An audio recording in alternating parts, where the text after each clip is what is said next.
The next topic is Jīva. Jīva simply means a living person. There is a difference between Atma and Jīva.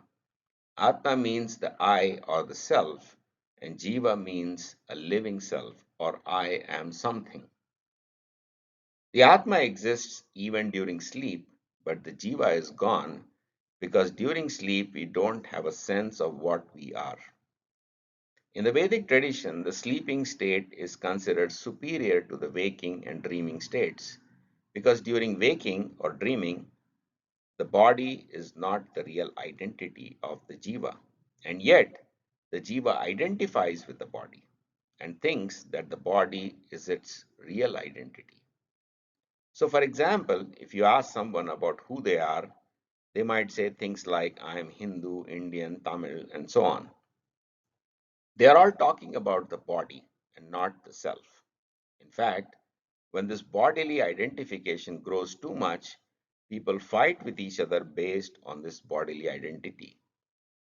And yet, all this identification with the body disappears during deep sleep. So, that is called the superior state to the waking and dreaming state in the yoga tradition. The implicit reason for that superiority of the sleeping state is that it is better to have no identity than to have a false identity. Of course, we don't just stop simply at denying the false identity of the body during sleep. We also go beyond that false identity to the true identity of the self. So there is a transcendent state beyond the sleeping state. When someone reaches that transcendent state, they never sleep, even though the body sleeps. So that state is called Yoga Nidra. In this state, the body is in Nidra or sleep, but the self is absorbed in itself and is thus called a yogi, because of which he doesn't have any sense of living in a body. That pure self, separated from the bodily identity, is called the Atma. But when there is a bodily identity, the same self is called Jiva. When the pure self transcends into a spiritual body, again the Atma and the Jiva become identical and there is no need for their separation.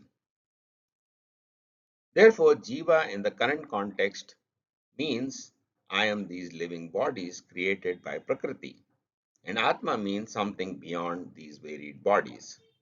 Since there is also an eternal spiritual body, therefore, Jiva and Atma are also used interchangeably for the spiritual realm.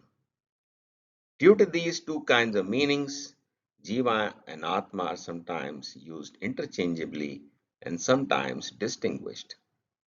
Note how we cannot talk about Prakriti without a person, and then how that person lives in a material body without Prakriti. So these are interdependent topics, not mutually separable.